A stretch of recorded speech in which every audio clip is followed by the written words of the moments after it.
Hey, what's up everybody? As you already know, my name is Alyceson-Grace and welcome to my channel. Welcome to CashApp. I did not formally introduce this as a form of video I was doing, but we're gonna pretend like we knew what I was talking about anyway.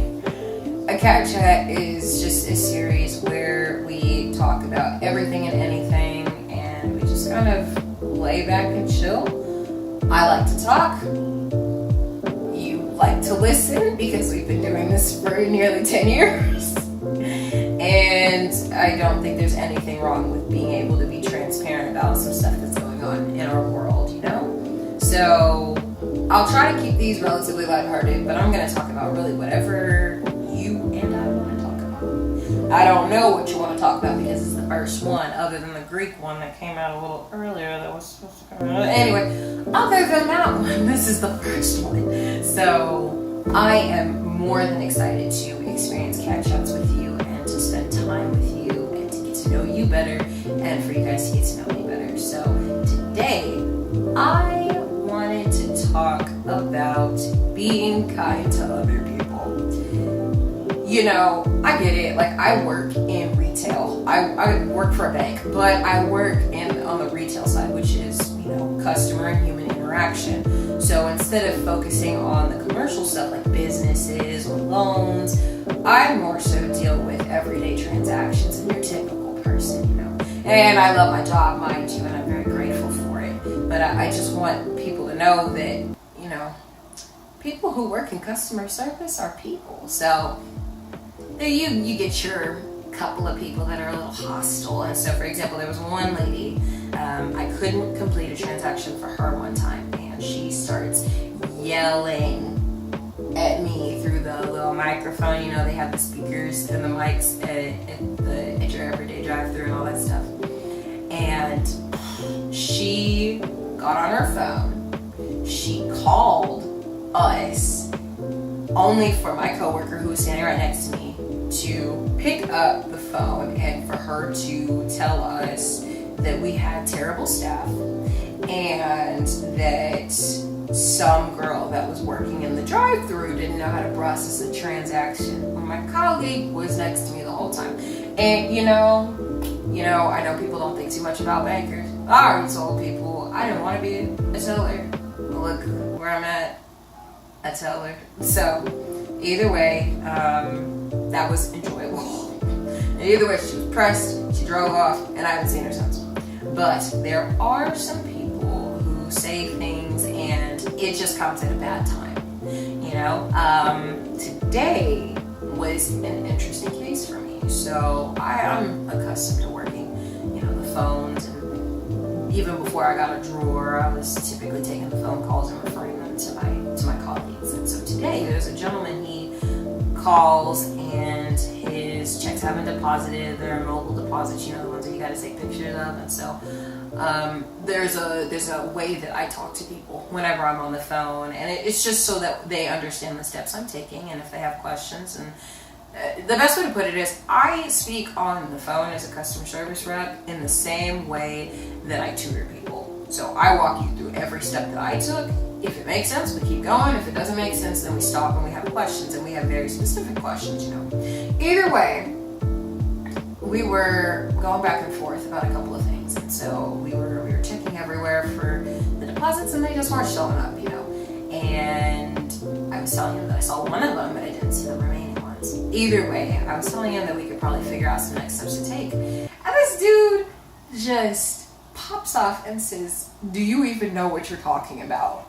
And I was just like, so I was just kind of like, okay.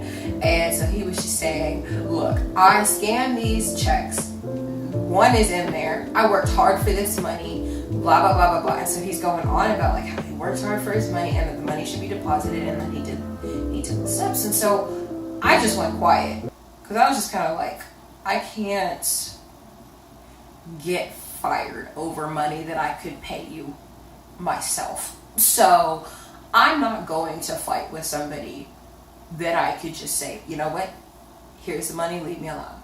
Not gonna do it. Either way, so I went quiet, then he went quiet. We were on the line in silence. And so I said, do you want me to put you on hold? And he said, yes. So I said, okay, let me do that for you. So I put him on hold, left him on hold. My colleague right next to me, he picks up the phone, talks to the guy, says the exact same thing that I said. And the guy's calmer, and I'm just kind of like,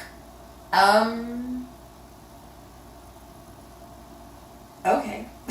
So I was just kind of like, we said the exact same thing with the exact same attitude. Like, it wasn't even like a, did you try it again? It wasn't like a sassy thing. It was really just like, okay, let's see what's going on.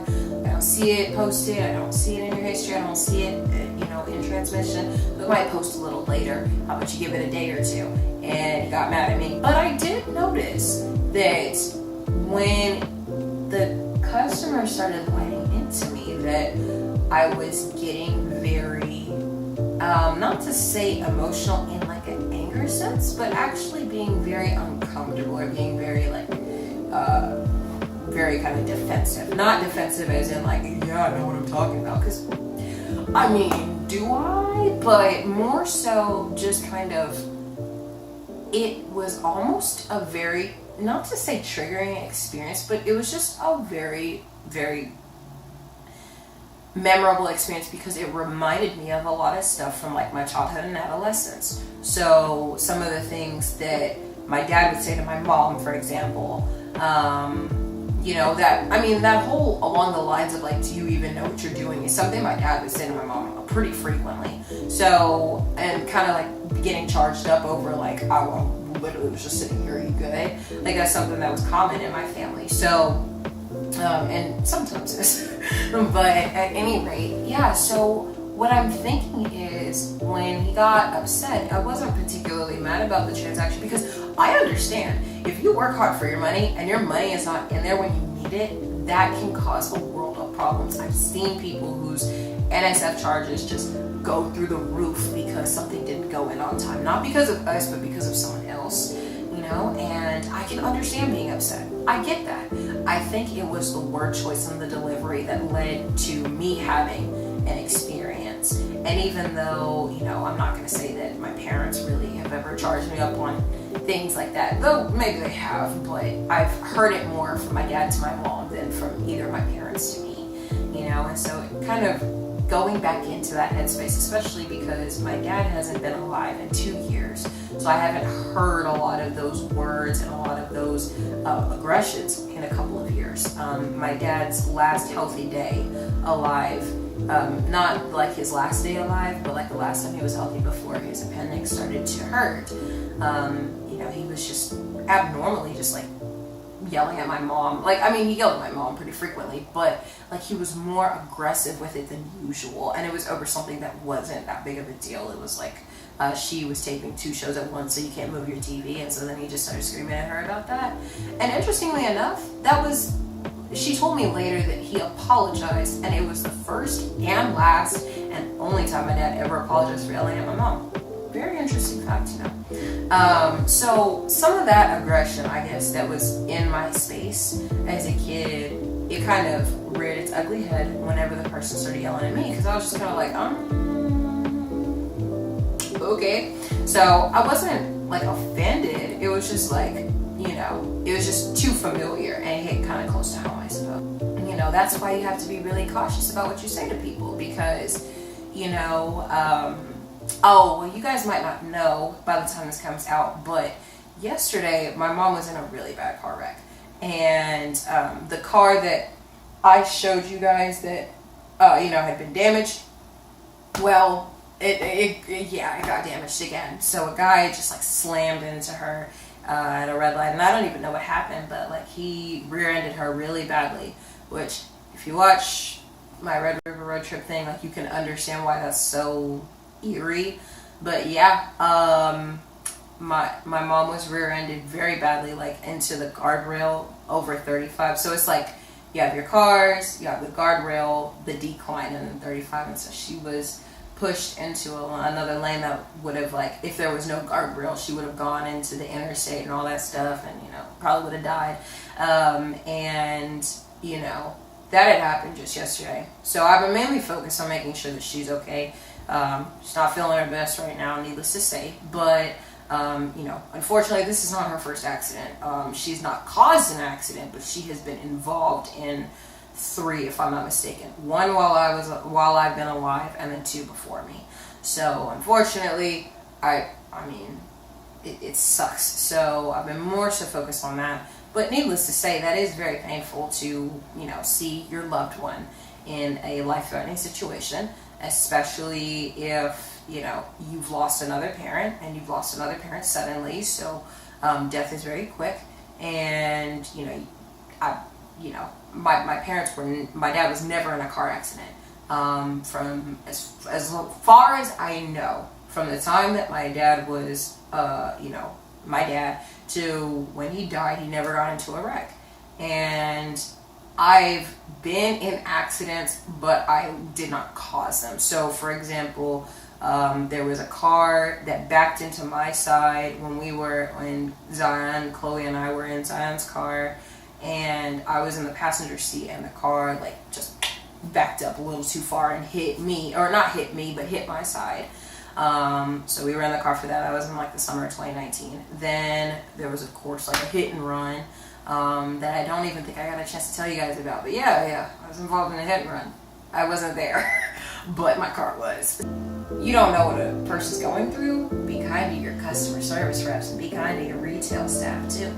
But you know, it left a lasting impression on me with regards to the customer in question, because you know, they called later, fun fact, and it made me uneasy to actually pick up the phone, because you know, they yelled at me for no reason, got mad at me for no reason, said things that were, you know, I guess familiar for me, and also were nice to other people who said the exact same thing as me. So I didn't feel inclined to answer, but ultimately I was the only one at the phone. So I ended up having to talk, and funny enough, he ended up apologizing.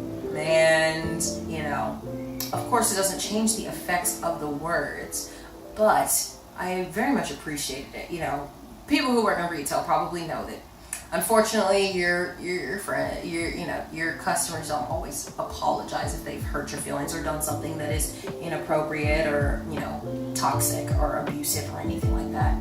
So it definitely meant a lot to me that somebody would have the maturity to say like, hey, listen, I was wrong, I was in a bad state, and trust me, I understand. If somebody's messing with your money, you're gonna be upset, you're gonna be livid, because I've seen that with my family and I know how I am. One of the banks that I have an account with, not the one I work for, but another one, they took out $325 out of my account by mistake, and I'm telling you, when I raised a lot of things, I definitely understand when people get angry. But you know, just remember that, you know, the people you're dealing with are people too, and they go through things, and they have really unfortunate experiences. So the guy who called and lit into me for just kind of sitting there breathing, trying to help him, you know, had no idea that my mother had been in a wreck, or that my mother's injured, or that my dad is deceased, or that, you know, I had a breakdown the night before, like that. And they don't care. But I want you guys to know that whenever you say things to people, you really don't know what's going on. So please be cognizant of what you say. And if you say something that's hurtful, please don't be afraid to apologize, own up to it, and try to make amends. You might not get a sense of forgiveness, you might not be forgiven, but at the very least, the apology is going to be appreciated, and it's not like it would be in vain.